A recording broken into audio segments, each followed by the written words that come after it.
Ser Podcast. En este episodio sacamos el martillo de Thor para analizar la cuarta entrega de la saga de este personaje, uno de los más carismáticos de Marvel, con Chris Hemsworth, el regreso de Natalie Portman y Christian Bale de villano. Es la ración de superhéroes veraniega, pero también hay mucho cine de autor para llenar las salas. Lo nuevo de Terrence Davis, la revolución a ritmo de twist de Robert Guédiguian o la comedia de Maria Schrader que cuestiona si podemos enamorarnos de las máquinas. Tenemos todo eso, más ficciones para celebrar el orgullo y nuevas series con Alberto Amán, de nuevo en una cárcel, y un drama juvenil sobre la extrema derecha. Un menú completito. ¡Acción!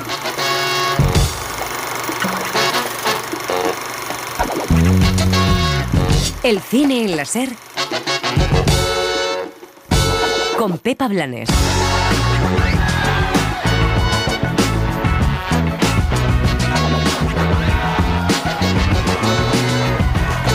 Los superhéroes no descansan ni en verano. Llega Thor, Love and Thunder con Chris Hemsworth buscando la paz interior junto a Natalie Portman y Christian Bale. Estas manos se usaron para la batalla. Ahora son modestas herramientas para la paz. Tengo que averiguar exactamente quién soy.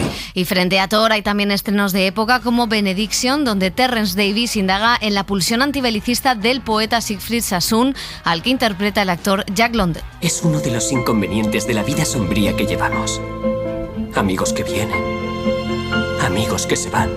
Los enemigos siempre son fieles. Y regresa el veterano Robert Guédiguian con su cine combativo, que Mali Twist mira a la revolución socialista en África en los años 60. El futuro de los campesinos está en las cooperativas que fijan un precio asequible para los más pobres. Es muy simple, se llama justicia. Si eso es el socialismo, nosotros no lo queremos. Otra propuesta que viene de África es Lingui, película que nos enseña el aborto clandestino en Chad. Y desde Alemania llega El hombre perfecto, una comedia negra sobre si es posible enamorarse de un robot. Esto es algo con lo que sueña el 93% de las mujeres. ¿Seguro que sabes a qué grupo pertenezco yo?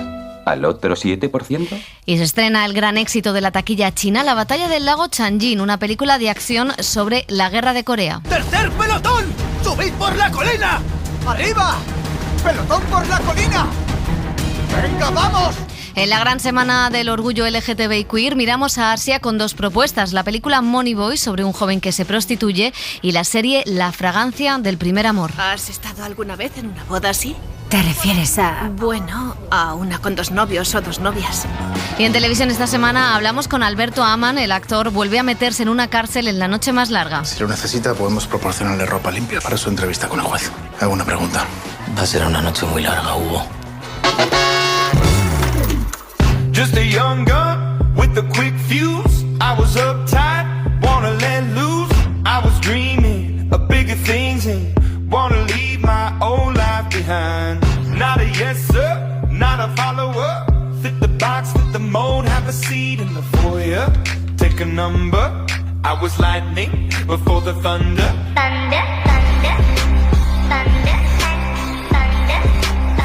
Hola, ¿qué tal? Bienvenidas, bienvenidos al Cine en la Ser. Elio Castro, José Manuel Romero, ¿qué tal? ¿Cómo estáis? Muy bien. Hola. Bueno, muy preparadísimos. Bien. Preparados porque vamos a arrancar con el dios del trueno, con Thor, superhéroe que desafía al verano, que regresa en una versión, dicen que más zen, ahora veremos. Chris Hemsworth se busca a sí mismo en esta entrega, que ha reunido a Natalie Portman, a Tessa Thompson, a Chris Pratt, a Matt Damon y a Christian Bale. Dirige Taika Waititi. Hay un maníaco que pretende acabar con todos nosotros. ¡Tenemos que hacer algo!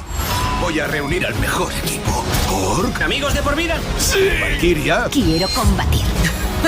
Los guardianes. Dame eso. Y Jane, mi antigua exnovia. Jodie Foster. Jane Foster.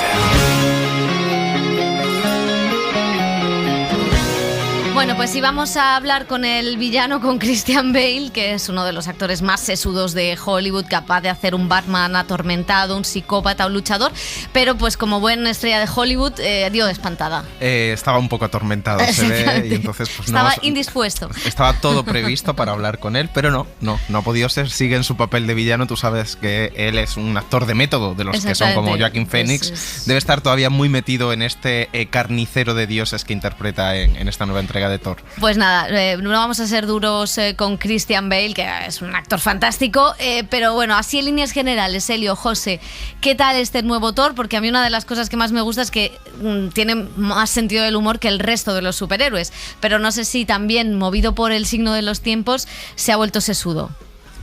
No, la película es muy divertida. Yo creo que se toma a broma al personaje y un poco a todos los superhéroes que estamos viendo en los últimos años, ¿no? No tiene ese sentido épico, esa trascendencia, esa seriedad.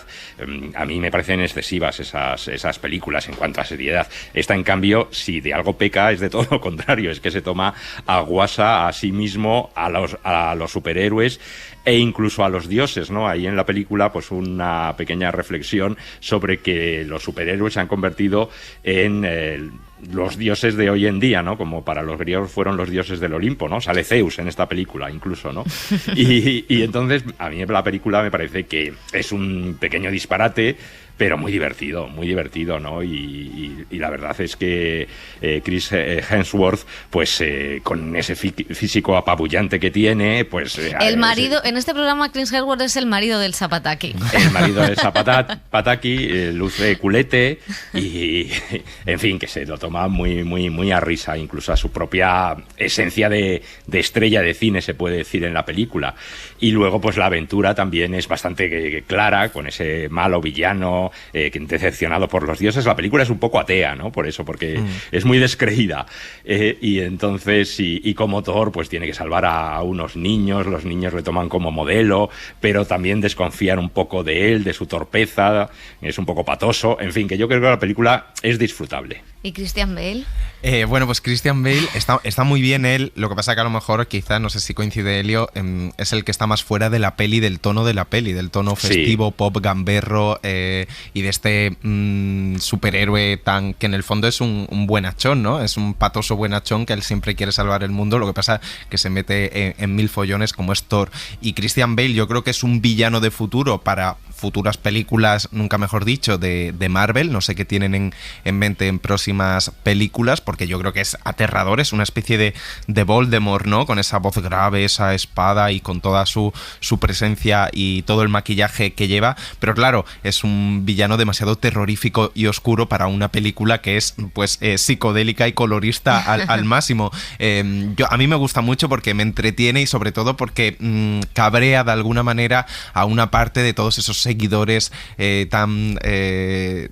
tan intensos, ¿no? Sí. De Marvel y de los superhéroes, porque adapta en este caso Taika Waititi, que recordemos ya dirigió la anterior entrega y fue el encargado de darle un nuevo tono, un nuevo espíritu al personaje. Adapta dos cómics que son mucho más oscuros, que es el propio del Carnicero de Dioses, el villano de Christian Bale, y el de la poderosa Thor, que es el regreso de Natalie Portman, que ya estaba fuera del universo Marvel y que cuando la han utilizado siempre ha sido esa doctora Jane Foster, Jodie Foster, que hacen las bromas, pero que era la novia de la doctora, la científica, y aquí no, aquí ya entendemos por qué tiene el martillo, ella se convierte también en la poderosa Thor, y al final es que realmente estamos ante una película de superhéroes, pero es una comedia romántica, muy gamberra, como he dicho, colorista, muy entretenida, muy divertida, y que se toma poco en serio, y a mí eso me gusta porque eso entronca, creo que con el entretenimiento, y más en veraniego, cuando se estrena la película, y tiene algunas reflexiones, como decía Elio, sobre los dioses, sobre su conexión con la mitología. Ya la tenía con la mitología nórdica, ahora también con la mitología griega y con ese Zeus de Russell Crowe, que es auténticamente una parodia. Y luego me gusta mucho que creo que Taika Waititi y Chris Hemsworth han entendido muy bien al personaje, o ellos dos forman un tándem perfecto, y el actor ha mimetizado mucho todo lo que es ser una estrella de Marvel con carisma dentro y fuera de la pantalla, porque él hace sus entrenamientos y todo el mundo dice, mira, está Thor entrenando, y eso no lo ha hecho otros personajes de la saga de Marvel o de Thor o de otras películas de orígenes de superhéroes, y lo único que da saber un poco hacia dónde va Marvel con todo esto, porque claro, antes, sin Vengadores a la claro, vista, es que antes tú. Estaba todo muy claro porque se hacían películas propias de personajes, pero decías, todos se reúnen en los superhéroes y había como una traca final, ¿no? Vengadores Endgame. Y aquí estamos viendo películas salteadas desde que vimos Viuda Negra, Doctor Strange, lo hemos visto, y no está claro por dónde van los tiros de Marvel Marvel en esta nueva fase. Lo único bueno que podemos decir de final casi de temporada es que las dos últimas, pues tanto Sam Raimi como Taika Waititi, es innegable que son películas donde cierta autoría está permitida, y está claro que son películas de Sam Raimi y de Taika Waititi, y a mí eso me parece una buena noticia dentro de una factoría que diluye un poco la autoría del director. Bueno, pues nos quedamos, Elio José, con que es divertida, que eso es lo que le podemos pedir a estas películas. Nuestra técnica está encantada también con que sea divertida, dice que ya va a ir a verla. Bueno, vamos a seguir con cine de época, con Benediction, que es un drama del director británico Terence Davies, que ganó el premio a Mejor Guión en San Sebastián. Jack Lowden interpreta al poeta antibelicista Siegfried Sassoon, un hombre complejo que quedó traumatizado tras la Primera Guerra Mundial y que nunca logró aceptar del todo su homosexualidad. ¿Nombre? Sassoon Siegfried. ¿Rango? Alférez. ¿Enfermedad? Tuve una especie de colapso. Tú con los fantasmas de los soldados caídos y yo en el campo donde batallan los hombres. Su deber es obedecer todas las órdenes. Ante tal carnicería no puedo ordenarle nada a mi conciencia. Buenos días, doctor. Tenemos una revista interna. Le haría bien que usted contribuyera. Intentaré escribir algo ameno y gracioso. Es una película melancólica que nos explicaba así el actor en San Sebastián.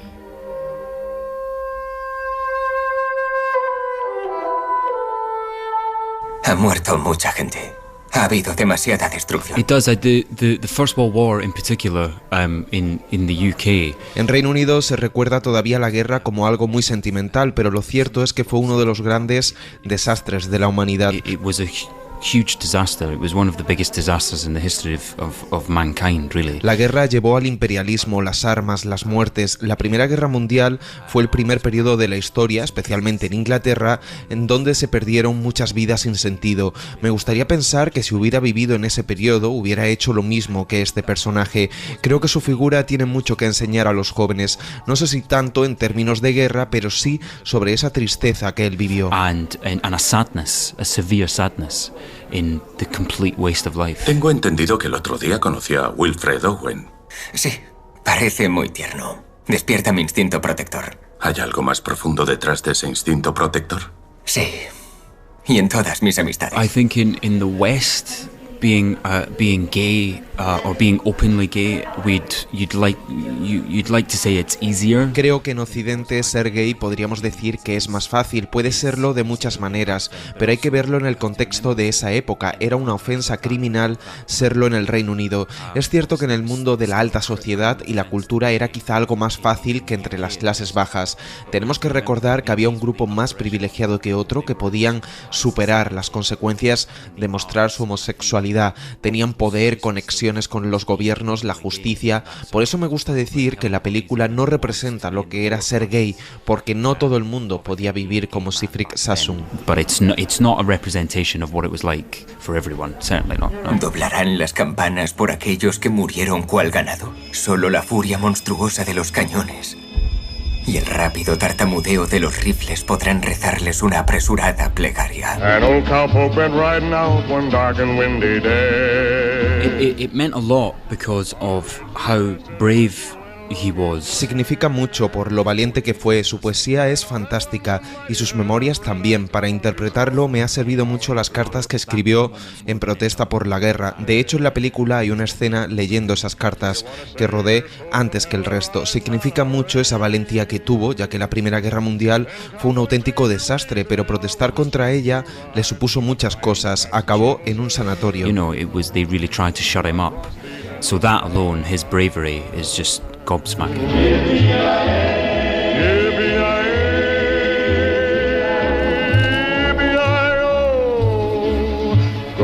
Bueno, pues ¿qué os ha parecido? Porque a mí me gusta mucho este actor, que para mí ha sido un descubrimiento en este papel. Lo borda, lo hemos visto en series como Small Axe o en superproducciones como Dunkerque. Y bueno, Terence Davies a mí me ha vuelto a emocionar con esta historia tan compleja, ¿no? De este poeta que va transitando distintas penurias, ¿no? Sentimentales y físicas desde el privilegio, como decía el actor. Elio, ¿qué te ha parecido? Pues me ha gustado muchísimo la película y me ha parecido estremecedora. y dirigida con una sensibilidad mayúscula. Te sobrecoge, ¿no? Algunas escenas. Juega muy bien escenas reales, documentales de la Primera Guerra Mundial. Escuchábamos esta canción que está en un montaje en donde se ve ganado yendo al matadero y unido a los soldados que van a la guerra, que combaten en las trincheras o que salen y son ametrallados, ¿no? Y entonces Terence Davis ya había contado la Primera Guerra Mundial paralelamente en Sunset Song y había hablado de poesía en Historia de una pasión sobre Emily Dickinson, y aquí lo une las dos cosas, ¿no? La vida de este poeta, de Siegfried Sassoon, que se declara objetor de conciencia, escribe en contra de la guerra, pero en cambio es incapaz de reconocer públicamente su homosexualidad. Es una especie de contradicción.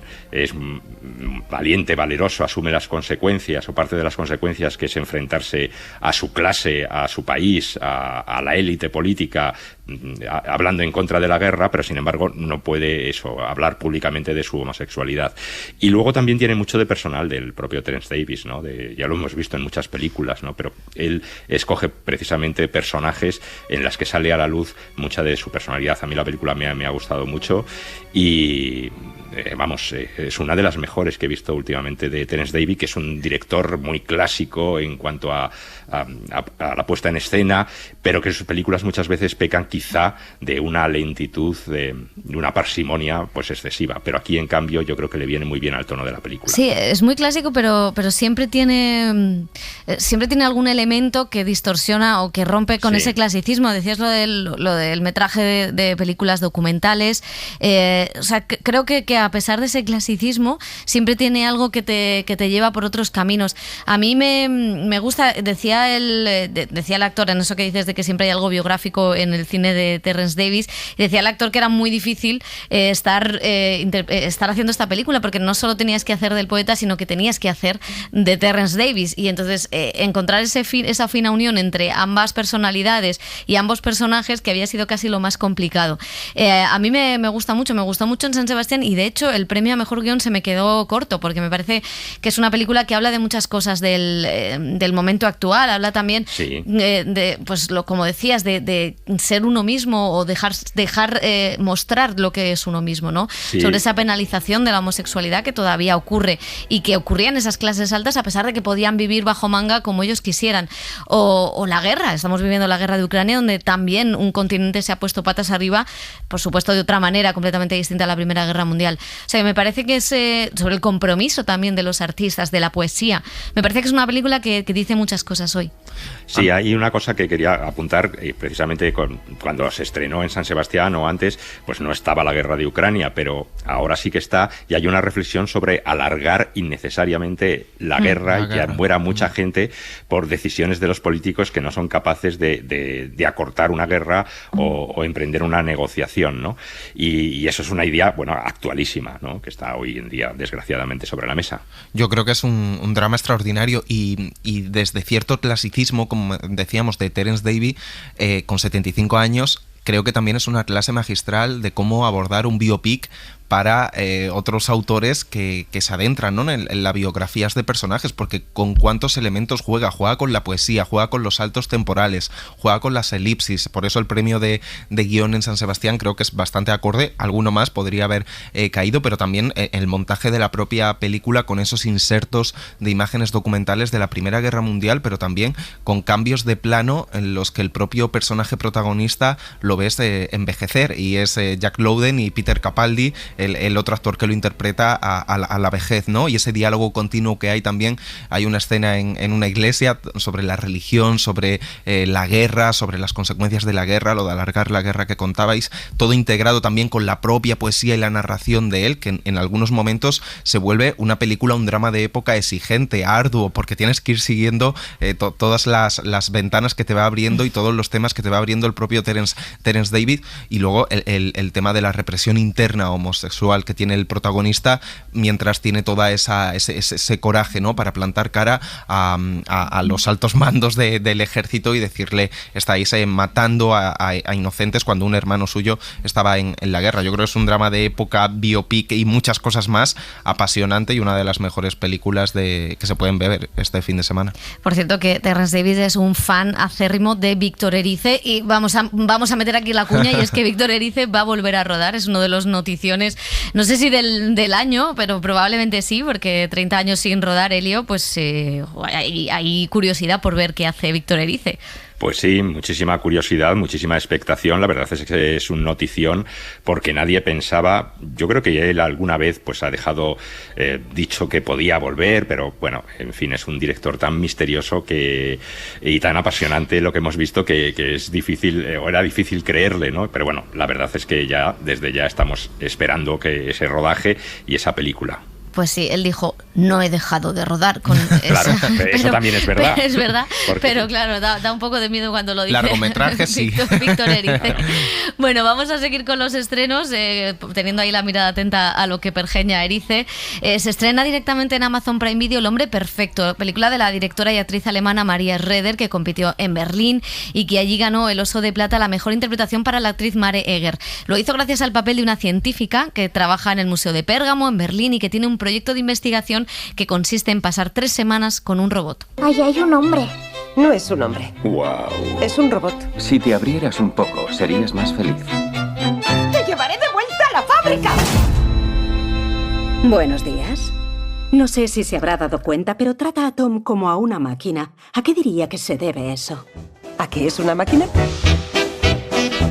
Bueno, pues muy divertida esta comedia romántica con sabor alemán, o sea, tiene que tener ese con mucho humor también, ¿no? Y también sobre una reflexión sobre la tecnología, que va a pasar con ese futuro inmediato, y que luce el Museo de Pérgamo pues bastante bien, casi como el Museo del Prado durante la cumbre de la OTAN. Como un capítulo largo de 1 hora y media de Black Mirror, pero con comedia y con retranca alemana. No, a mí me parece muy interesante que también sea una científica quien se lleva a una máquina perfecta, a un robot, a un hombre, que es Dan Steven, están los dos actores muy bien, se lo lleva a casa para analizar y hacer una evaluación de si ese modelo, ¿no?, se puede comercializar, y hay gente que se puede enamorar de robots, de máquinas que saben muchísimas cosas y que te hacen cálculos en segundos. Tiene algo también de estas aplicaciones de ligar, en el que todo es todo es a tu medida, pero eso no siempre cuaja. Claro, y lo más interesante creo es que contrapone pues esa visión científica de la propia protagonista con sus necesidades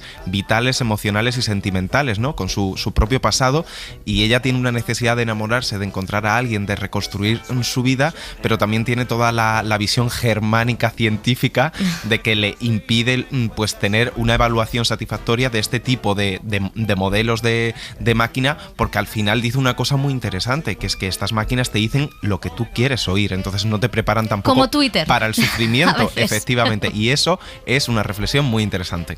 El cine en la SER con Pepa Blanes. Come on everybody, clap your hands. Oh, you're looking good. I'm gonna sing my song.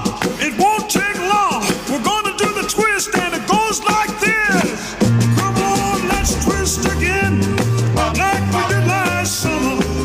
Y si hay un director que ha tratado de unir en su cine lo íntimo y lo político, ese ha sido el francés Robert Guédiguian. Después de contarnos cómo se vive y se sueña la revolución en su barrio marsellés donde nació, saltó a Armenia o incluso los palacios donde vivía el presidente Mitterrand. Ahora va un poco más lejos en Mali Twist. Es una película en la que aborda la revolución socialista y anticolonial de Mali en los 60 a través de la historia de amor de dos jóvenes y del baile. Cada vez hay más chicas que se quedan embarazadas sin estar casadas y dan a luz a niños sin padre, bebés yeye.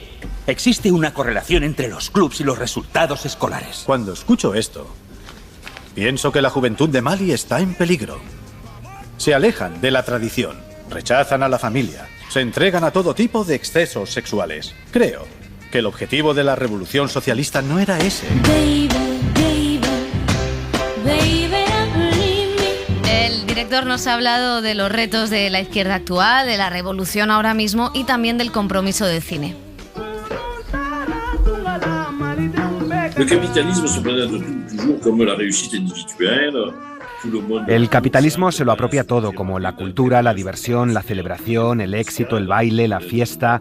El socialismo, frente a eso, ha sido la austeridad, la razón, el esfuerzo, el trabajo, estudiar lo máximo posible para ascender y nunca bailar. Mitterrand vio esa contradicción, porque es todo lo contrario. El capitalismo es la explotación, es algo terrible. El socialismo debe ser la liberación, pero ha habido una perversión que ha cambiado esa percepción de las cosas. He intentado mostrar el error total de los dirigentes de Mali, que consideraban que esos clubes albergaban una ideología contrarrevolucionaria. Para mí es la mejor manera de hacer política. Si yo no fuera cineasta sería político, estoy seguro. Pero para mí las dos cosas, lo íntimo y lo político, están muy ligadas. No se puede hablar del individuo sin saber en qué mundo vive y qué le oprime. No existe un individuo sin la sociedad, sin el colectivo. Y el colectivo no existe si no es cristalizado en el individuo. El mundo necesita más que nunca que esa relación entre lo íntimo y lo político se entienda como unida. Ha sido una debilidad haber olvidado todo eso. Es débil considerar solo la cuestión social y económica y no habernos ocupado de cuestiones de la superestructura, de cuestiones como la ideología, la liberación sexual, intelectual y cultural. Eso ha hecho que no nos hayamos ocupado de la situación de las mujeres, de las minorías y del racismo. Había una percepción en el comunismo de entender que si se regulaba la situación económica, se suprimirían todas las demás opresiones de una manera mecánica. Eso no ha sido cierto. Hay que luchar a fondo en todas las luchas y tomar conciencia de todas ellas y de cómo deben actuar juntas. Las plataformas, como todas las formas industriales, se ocupan de la producción, pero no se ocupan del arte en general. Tienen un denominador común, estandarizar el producto, como en cualquier industria. Eso ha pasado con el cine. Hay casi un estándar para toda la cinematografía del cine de autor del mundo entero. Las plataformas proponen maneras de rodar muy homogéneas, que se basan en la unanimidad. Eso es peligroso, porque si solo existe en el mundo una tendencia a homogeneizarlo todo, y no hay resistencia a eso, pero encontraremos cómo expresar esas otras cosas, esa resistencia.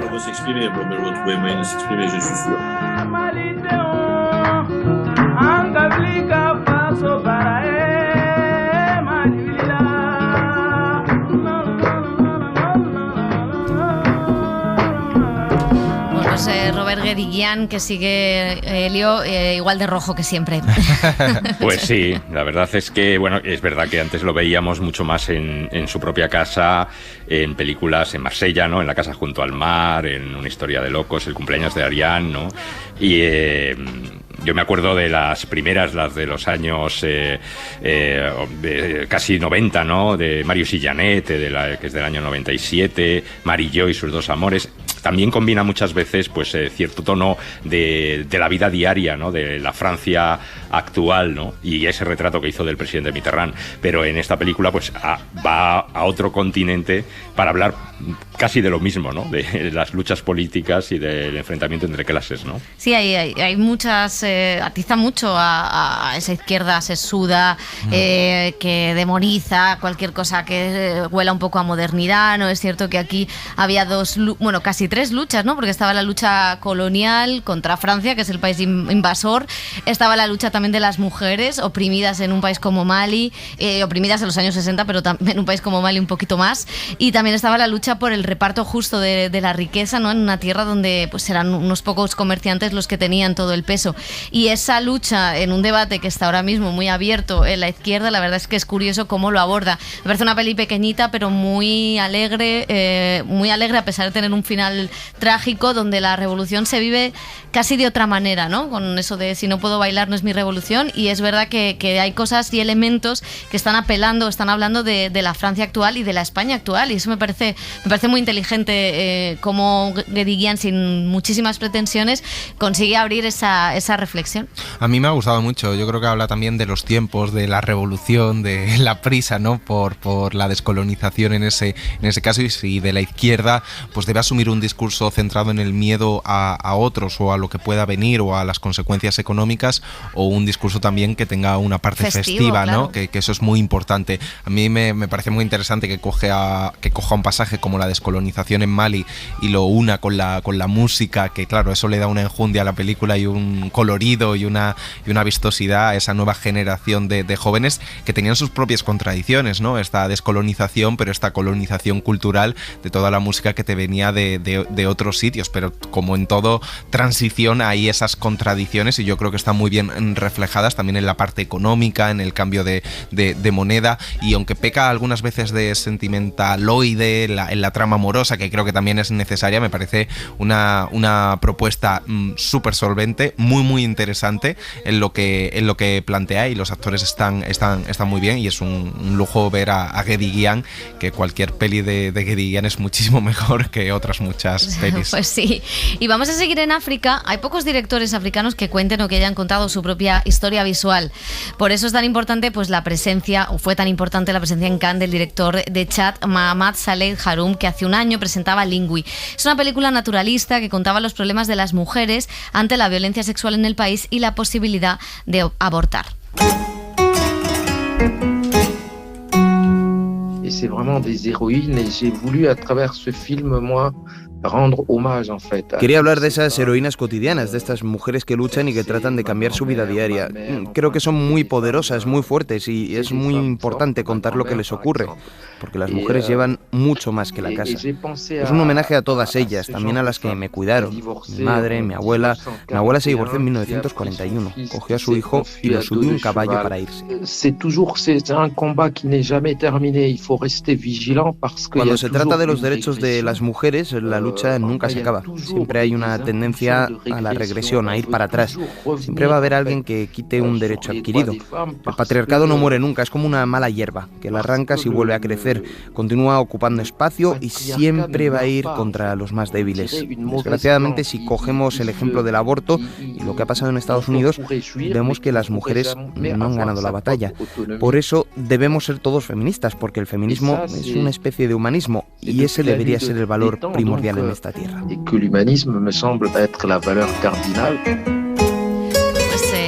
La verdad es que después de la decisión del Tribunal Supremo en Estados Unidos, ver esta película casi cambia, ¿no?, la concepción de que hay derechos adquiridos que pueden volver para atrás.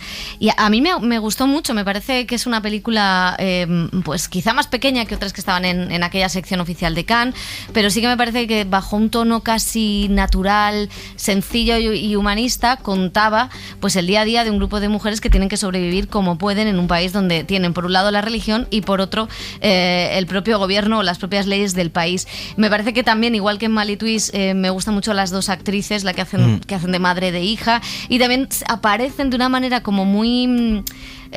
no sé, muy natural las costumbres del país, ¿no? Contaba lo de cómo es la relación con los vecinos, la importancia de tener una buena relación con los vecinos en las costumbres de Chad, y me parece que todo eso está en la película, aparte de luego pues todo un alegato político que es importante, ¿no? De hecho, Lingui significa en Chad, ¿no? Lazo, unión, vínculo, más allá de lo fraternal o lo familiar, ¿no? Esas redes que se tejen. Es muy interesante, yo creo que la peli, siendo una peli sencilla, con una puesta en escena naturalista, tranquila, no ahonda en lo trágico, en la parte dramática, sino que busca en todo momento la luz. Y hay algo muy interesante que también apuntaba el director, es ese retrato de los espacios en esas casas, ¿no?, maltrechas de Chad, como los hombres están siempre en el primer patio y las mujeres en el segundo patio, y él en esta ocasión se centra en esas mujeres y también en todas las redes, como The Janes, el documental que hemos visto en Estados Unidos de la lucha de las feministas con los abortos clandestinos, pues en las redes de sororidad entre mujeres para sacar adelante muchas veces los problemas en los que se mete alguna joven, que muchas veces son temas de violaciones y temas muy, muy serios, y creo que es un acercamiento al aborto y a la concepción frente a la tradición y la religión muy interesante. Pues sí, bueno, nos vamos ahora a China para hablar de la película que más recaudación ha tenido en la historia de ese país. Es La batalla del lago Changjin, una historia de acción y cine bélico histórico ambientada en la Guerra de Corea. Se centra en la victoria de los soldados chinos sobre Estados Unidos, en la que también se conoce como la Batalla del Embalse de Chosin, que se llevó a cabo el 27 de noviembre al 24 de diciembre del año 50 y que tuvo unas condiciones de clima extremas. Sobrevolamos la zona de ataque cruzando la frontera china. Objetivos a la vista. Solicito confirmación de las órdenes. Cambio. Escuadrón Blade, dirijan 8 cazas al segundo objetivo. Las órdenes son cortar las líneas de suministro del enemigo. Cambio. Escuadrón Blade, recibido. El cine en la SER con Pepa Blanes. Para que cada niño o cada adolescente pueda encontrar sus correspondientes reflejos en los que mirarse. El mundo de los referentes es como una constelación que precisamos para poder orientarnos en la vida. Necesitamos referentes para aprender a conocer, a conocernos, para aprender a respetar, a respetarnos y a querernos, para aprender a querernos.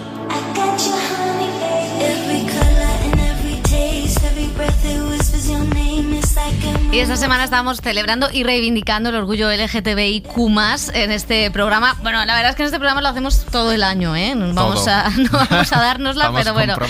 Pero sí que es verdad que queremos centrarnos en algunos datos del informe presentado por el Observatorio de la Diversidad. Escuchábamos a Boti García, directora de la Dirección General de Derechos LGTBI del Ministerio de Igualdad, hablar de esa necesidad de referentes. Y es verdad que la ficción, lo hemos visto, lo hemos debatido mucho, puede ser un espejo, una salvación para que muchas personas pues vean que no están solas. Pero, ¿qué dicen los datos de la producción de este año, José? Pues los datos dicen que ha crecido ligeramente la representación en el audiovisual español. Han analizado más de 1.000 personajes en unas 50 películas y 43 series y el 9,3% de esos personajes son LGTBIQ+. Se aprecia un incremento de la presencia de mujeres lesbianas, de personajes bisexuales o no binarios y no tanto, por ejemplo, de hombres trans. 2 ficciones destacan entre el resto: Maricón perdido de Bob Pop y Todo lo otro de Abril Zamora. Vemos este año gratificantemente que ha habido bastantes mujeres directoras que están creando sus propias series, sobre todo como casos como Todo lo otro, Vida Perfecta y Cardo, por ejemplo, entre bastantes otras. Y esto nos hace comprobar un año más, como le decíamos el año pasado, que cuando hay una mujer directora detrás de cámaras, tiende a haber mucha más diversidad en esa producción delante de ellas. Emilio Papamija es el director del informe y observa que si las mujeres dirigen o los hombres LGTBI aumenta la diversidad en pantalla, también hay otras tendencias como el número de series juveniles o adolescentes en las que se sensibiliza a los adultos sobre esta cuestión y se rompe la brecha generacional. Queda mucho camino por recorrer y muchos estigmas por superar en las tramas, especialmente en cuanto a otros colectivos como los personajes racializados. De la cuidadora a la puta, porque es básicamente los dos opuestos donde nos suelen situar a las mujeres migrantes. O somos la mujer hipersexualizada, siempre ganosa, siempre caliente y siempre dispuesta a robar maridos, trabajadora sexual, lo que sea, o somos el opuesto, totalmente contrario, la mujer asexuada, cuidadora, o somos esto o somos lo otro, como si no pudiesen existir miles de espacios intermedios que de hecho lo existen. Paula Guerra analizaba la representación de las mujeres latinas, las más numerosas en nuestra ficción, pero con una mirada polarizada, como escuchábamos. Y la otra cuestión es la representación de la discapacidad. En un año en el que Coda ganó el Oscar, la película sobre una familia con discapacidad auditiva, pero en España apenas supone el 2,3% en series y películas. La ficción es para muchas personas, y sobre todo en la infancia, la primera puerta de entrada a la inclusión social. Y una persona que en la infancia, un niño o niña que no tiene contacto con la diversidad, con la discapacidad, pues difícilmente en el futuro pues puede estar comprometido con la inclusión si no se conoce, ¿no? Y la ficción es una herramienta fundamental. Bueno, pues nos quedamos con esta idea del representante del Comité Español de Personas con Discapacidad, el poder de la ficción para representar y crear referentes. Esa es la situación en España, país donde es legal el matrimonio homosexual, tenemos una nueva ley trans, pero hay muchísimos países donde todavía está prohibido, donde es castigado y perseguido. Por eso nos vamos a fijar en 2 estrenos que vienen de Asia. Uno es la película Money Boys, la ópera prima del realizador chino afincado en Austria, CBG. La rodó en Taiwán, donde el matrimonio gay fue legalizado hace solo 3 años. Difícilmente la censura china China hubiera autorizado el guión de esta película, que tiene como protagonista a un chico joven que se prostituye ante la ambigüedad de su familia y de su pareja. Un retrato muy melancólico que estuvo en la sección Una cierta mirada del Festival de Cannes.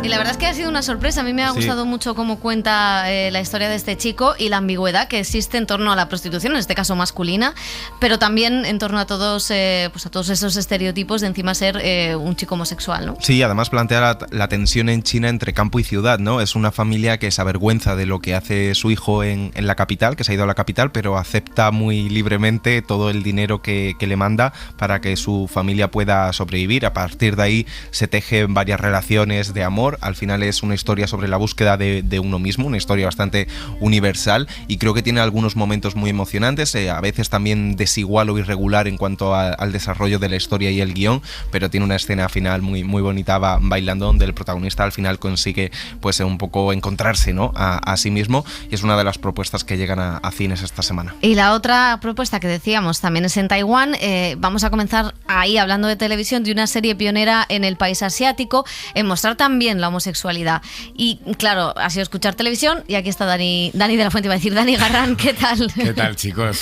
Bueno, contábamos que en 2019 se legalizó el matrimonio homosexual en Taiwán y ya se ha estrenado la primera serie, que está protagonizada por 2 mujeres lesbianas. Sí, La fragancia del primer amor es la primera serie. Suena a título de telenovela de televisión española, ¿sabes? O turca también. Es la primera serie de temática homosexual después de la aprobación del matrimonio igualitario en la isla de Taiwán. Narra la historia de amor de 2 amigas que, tras ser separadas en el instituto por los prejuicios y el odio, se reencuentran años más tarde y se hallan ante la posibilidad de quererse y de estar juntas, algo que nunca se atrevieron a imaginar. ¿Has vuelto a tocar a alguna chica? ¿Y tú? Yo sí, a varias. ¿A varias? ¿Cuántas, confiesa? ¿Solo has salido con chicos? ¿Tú también sales con hombres? Sí, alguna vez. De vez en cuando. De vez en cuando. ¿Qué ligona estás hecha? ¿Hay alguna diferencia entre un hombre y una mujer? Sí, hay un montón de diferencias. Dime alguna, por ejemplo. ¿De verdad quieres saberlo? Está dirigida por Angel Yi Tang-en, una mujer que ha querido plasmar en esta serie de 6 capítulos, solo muy cortos, el delicado amor entre las 2 protagonistas, pero también los conflictos con los que se encuentran en una sociedad con sólidos estereotipos sexuales y valores familiares tradicionales muy arraigados. ¿Has estado alguna vez en una boda así? ¿Te refieres a...? Bueno, a una con 2 novios o 2 novias. Oh. No, nunca. Ya, yo tampoco. Seguro que en el futuro habrá cada vez más. Pues, ¿qué os ha parecido esta serie coreana? A mí me ha gustado mucho, la verdad. La verdad es que la historia no es una historia típica de chica conoce a chica en el instituto, se separan, luego se vuelven a unir, pero está contada con una delicadeza, tiene unas imágenes... Es el Gestopper. Sí, es adulto. Es un poco más adulto, pero es verdad que es muy delicada, que todos esos primeros planos, esos gestos, cómo se tocan, cómo se miran las chicas, la verdad es que expresa mucho. Y bueno, claro, es una serie que significa mucho, pues solo 3 años después de que se haya aprobado el matrimonio homosexual, y que rompe muchas barreras, y que, por ejemplo, la escena que escuchábamos de la boda, pues cómo se refleja una boda de 2 lesbianas en este momento en la isla, yo creo que es importante y bastante rompedor. Es interesante sobre todo cómo trata el tema del descubrimiento, ¿no? El descubrimiento sexual o romántico a la edad del instituto, y cómo ese descubrimiento también se puede replicar años más tarde, casi 20 años más tarde, de otra forma, un redescubrimiento que no habías pensado, que ha estado siempre ahí, pero no lo habías imaginado. Y yo creo que es interesante por la propuesta intimista y delicada que hace de estas 2 mujeres. El cine en la SER con Pepa Blanes.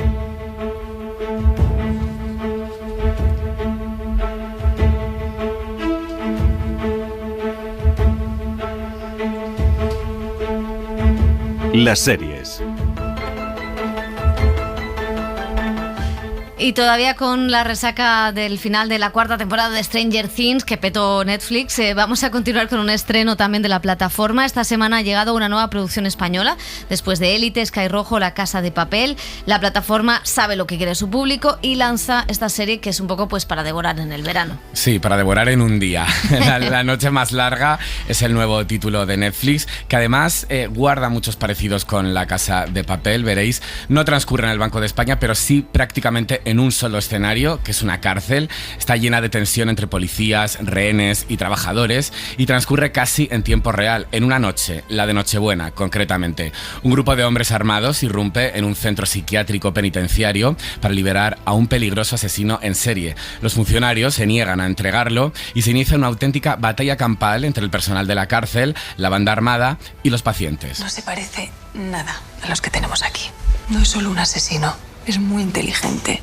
Sabe manipular y utilizar a los demás. Solo te ha dicho una frase y mira cómo estás. No le dirijas la palabra ni lo escuches en toda la noche.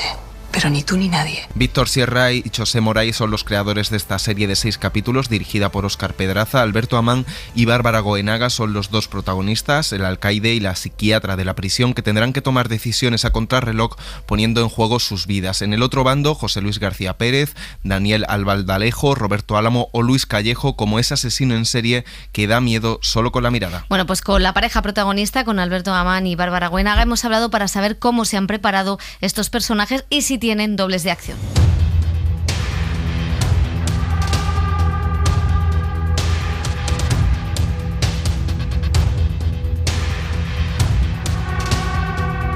Yo leí los guiones, siempre que leo un guión trato de leerlo como el espectador que soy también, ¿no? Un espectador muy crítico porque tengo formación y cierta experiencia, entonces siempre estoy como tratando de hilar fino para cuestionar, digamos, siempre en la búsqueda de que la historia crezca, ¿no? Aunque me pueda equivocar con alguno de los cuestionamientos que haga, pero y me pareció que estaba brillantemente escrita. Es un thriller de acción, es una ficción, pero hay espacio para las relaciones y sobre todo para entender las historias de los personajes, ¿no? Y eso a mí es lo que a mí me gusta la acción, pero la acción por sí misma, bueno, en determinado punto me aburre un poco. Pero cuando hay historias de personajes también entremezclados y muy bien equilibradas, pues me parece un acierto enorme. La situación es esta. Hemos venido para llevarnos a Simón Lago. Y tienes 2 opciones. Nos lo entregas y nos vamos sin más. O puedes negarte. En ese caso entraremos y nos lo llevaremos por las malas. Y créeme, van a ser muy malas. Tienes 1 minuto. A mí me parece, cuando lo leí me pasó que acerca más a la realidad al espectador, es decir, te lleva todo el rato, ¿no? No hay un momento de aquí han pasado 2 semanas y yo me las he perdido. No me las he perdido, es que no me he perdido ni un segundo de lo que está pasando en los personajes y en la historia. Me pareció súper interesante ese punto de partida. Tengo que decir que es lo que más me gustó en el guión. Luego es verdad que está muy bien escrita, ¿no? Pero esa base de todo pasa, toda la primera temporada pasa en una noche. Y luego a nivel actoral también lo que supone es un récord emocional absoluto. O sea, tenemos que estar 100% concentrados todo el rato, los 4 meses, porque no puedes estar 10 segundos después, o sea, estás feliz y 10 segundos después lloras y luego otra vez, no, tienes que saber exactamente lo que estabas haciendo antes, porque... Y eso me parece que da en el rodaje a mí me pasó que no te dejaba estar tranquilo, o sea, no te relajabas y estabas metidísimo en esa historia, y creo que eso también ayuda a que el espectador esté en lo mismo, ¿no? Además creo que es un ingrediente característico de esta serie, ¿no? O sea, es uno de los elementos importantes que tiene también, que también está pues el manejo del tiempo real, ¿no? O sea, lo que ocurre en tiempo real, y los 45 minutos que dura cada capítulo, algunos minutos más, algunos minutos menos no, pero de 45 para arriba, en los 6 episodios son las horas que han pasado en esa noche, ¿no? Entonces también esto apremia un poco, porque, y como bien decía Bárbara también, el récord es sumamente importante, la continuidad de lo que has rodado, igual lo tienes que rodar lo siguiente la semana posterior. Y eso también es un gran ejercicio para las actrices y actores, el tener que estar ahí como muy en contacto con lo que ya has hecho para ver qué es lo que tienes que hacer siguiendo ese récord, ¿no? Según tú, era Emma quien hacía daño a la gente. Yo le pedía que parase. Siempre le pedía que parase, pero ella no me hacía caso. Ya. ¿Y por qué crees que actuaba así? Yo no quería que hiciera esas cosas. Lo sé que no querías. Por eso es tan importante que sigas tomando tu medicación. Desde que estás aquí, ¿ella sigue hablándote? No, ella ya se ha ido. Tuvimos una entrevista con una psiquiatra que trabaja en un centro parecido, que además tenía conocimiento sobre lo que es un centro penitenciario psiquiátrico, y fue sumamente útil, no solamente para entender la relación entre los médicos y los pacientes, sino también para escuchar anécdotas de cómo resuelven determinadas situaciones que están un poco fuera de lo... Bueno, en realidad son parte de lo cotidiano que ellos viven, ¿no? Y también para entender un poco las relaciones entre el director y los funcionarios, el director y los médicos. Entonces a mí, siendo que mi personaje no es médico y que tampoco tiene mucha idea de eso, es un funcionario que hace una gerencia, digamos, del espacio, a mí me dio mucha información, y a Bárbara también, porque es su personaje psiquiatra, ¿no? Sí, es verdad que hay diferentes maneras de ver este tipo de centros penitenciarios. Es complejo, porque al final unos los ven como presos, locos, ¿no? Y otros los ven como pacientes, personas que hay que tratar y que hay que cuidar.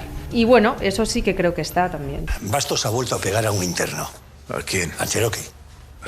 Ya. No, ya no. No puedes seguir mirando para otro lado. Es un animal. Como en su puta madre. No, tiene razón. Los pacientes le tienen pavor. Los internos. No, los pacientes. También vienen aquí para tratarse, que a veces se os olvida a todos. Yo desde que volví a trabajo no he parado, la verdad. También he aprovechado ese tirón porque también sé cómo es, ¿no? O sea, es como la ola. De golpe estás surfeando arriba y de golpe la ola se acaba y tienes que volver a mar adentro, ¿no? Y bueno, feliz también por eso. También he visto que la realidad del sector ha cambiado mucho, creo yo, sobre todo en el aspecto técnico. De hecho, esto de no hay técnicos, y tenemos que llamar a los chavales que están en el último año de formación porque hay mucho trabajo, y entonces no hay gente formada, digamos, del todo, pero bueno, así se va también generando mucho trabajo, ¿no? En el ámbito de actrices y actores es más complicado, porque con el tema de las redes sociales y toda esta cosa un poco más de marketing que hay también, pues hay muchos chavales y chavalas actuando que no tienen ningún tipo de formación, y muchos son muy buenos y lo hacen muy bien, pero bueno, yo no puedo dejar de verlo como cierta intrusión laboral, digamos, ¿no? Porque Meryl Streep hace los trabajos que hace porque se ha pasado toda la vida estudiando e investigando, y es una actriz trabajadora, ¿no? Lo siguiente, ¿no? Entonces yo puedo hacer un personaje que esté cerca de mí con bastante facilidad, pero si me dan otro que está muy alejado y no tengo herramientas para construirlo, pues las voy a ver muy difíciles, ¿no? Entonces yo todavía deseo que, mi anhelo, pues que las actrices y actores que están formados y que tienen mucho talento y todavía están poniendo cañas por ahí, también tengan su posibilidad de trabajar.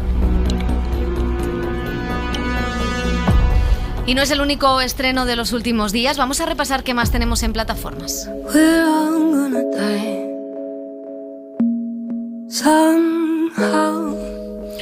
Sí, esta vez en Filmin podemos ver Todo lo que amas. Es una serie que parte de una interesante premisa. ¿Podrías amar a un nazi? No. Triunfó en la televisión noruega y ha sido premiada en el Festival de Series de Cannes. Una universitaria se enamora de un antiguo compañero, un joven que está siendo radicalizado por grupos de extrema derecha a través de foros de internet. En ese momento se inicia un duelo emocional que tendrá que valorar cómo reacciona a las convicciones políticas de su pareja. Mari Haftin es la creadora de esta ficción, creada a partir de un profundo trabajo de investigación en torno a los ataques terroristas perpetrados en Utoya y Oslo por extremistas de derechas en 2011. Estuve a punto de entrar al ejército. Era mi sueño. Pero se acabó.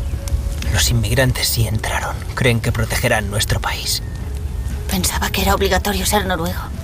No, la mayoría eran negros y moros. Putas ratas. Bueno, la serie la verdad es que pone los pelos de punta. La recomendamos mucho porque no es nada manida. No. Al revés, tiene muchos claroscuros, ¿no? Y cómo se inicia, ¿no? Esa radicalización que también la hay de extrema derecha, o de dónde nacen esas ideas, que no es alguien a quien convenza así porque sí, ¿no? Sí, y otro estreno que también tenemos ya en plataformas, esta vez español, es Cómo mandarlo todo a la mierda. Jaime Elías y Pablo Sanermelando. Yo te lo digo. Cuéntamelo. Ellos son los creadores de esta comedia juvenil en la que 6 amigos emprenden un viaje que a su vez también es un periplo hacia la madurez, con las únicas reglas de no dejar de moverse con la furgoneta robada a un hermano de ellos y de no publicar nada en las redes sociales. Se embarcan en una aventura sin destino planeado. Naira Lleó, Malva Vera y Gabriel Guevara son algunos de los novatos actores que la protagonizan en HBO Max. Quiero con vosotros. ¿Tú qué pasa? ¿Que no tienes amigos o qué? Pues pírate con ellos. Tía, no te conocemos. Por favor, necesito irme. Tócate los huevos. Que no hay sitio en la furgoneta, ¿no lo pillas? A ver, tía, que nuestros padres no tienen ni puta idea que se ha cancelado el viaje, ¿vale? De hecho, se piensan que estamos yendo en un autobús al aeropuerto. Bueno, los míos no. Bueno, todos excepto los de Marcos, que es que se la suda lo que haga el malcriado de su hijo, ¿sabes? Si mi hermano se piensa que estoy de viaje, también no he pasado por casa. ¿Y tus padres? No tengo, vivo con mi hermano mayor. Bueno, pues un retrato diferente de la adolescencia española. Sí, no está mal, ¿eh? No está mal. Yo creo que es bastante recomendable. Es interesante lo que luego también muchos son muy pijos. Bueno, sí. Pero no son los de élite. Lo mandan toda la mierda, pero con pero dinero, no van a las ¿sabes? encinas, no van a las encinas. No duermen en la furgoneta, solo duran una noche durmiendo en la furgoneta. Hombre, claro.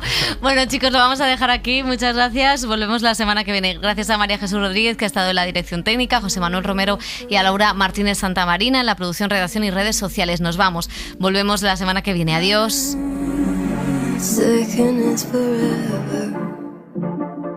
El cine en la SER con Pepa Blanes.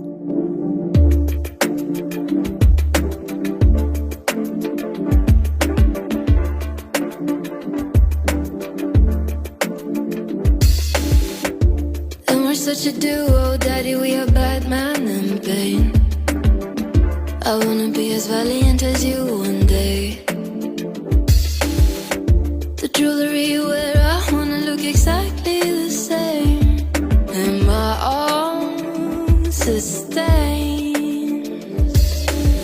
I can't wait till you get here. Let me ride your car in the rain. I'll have a Maserati just like yours one day.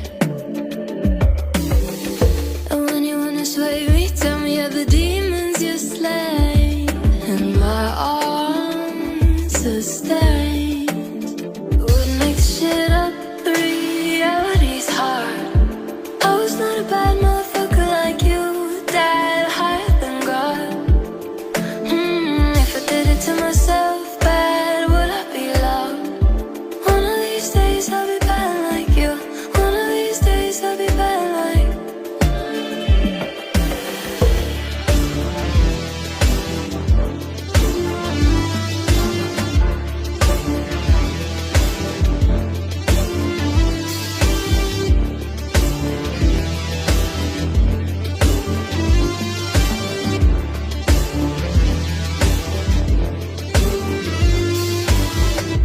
Every time you leave, I fall into complete disarray. I wanna be as terrible as you one day.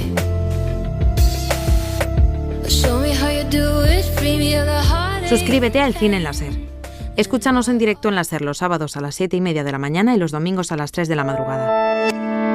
Cadena SER. La radio.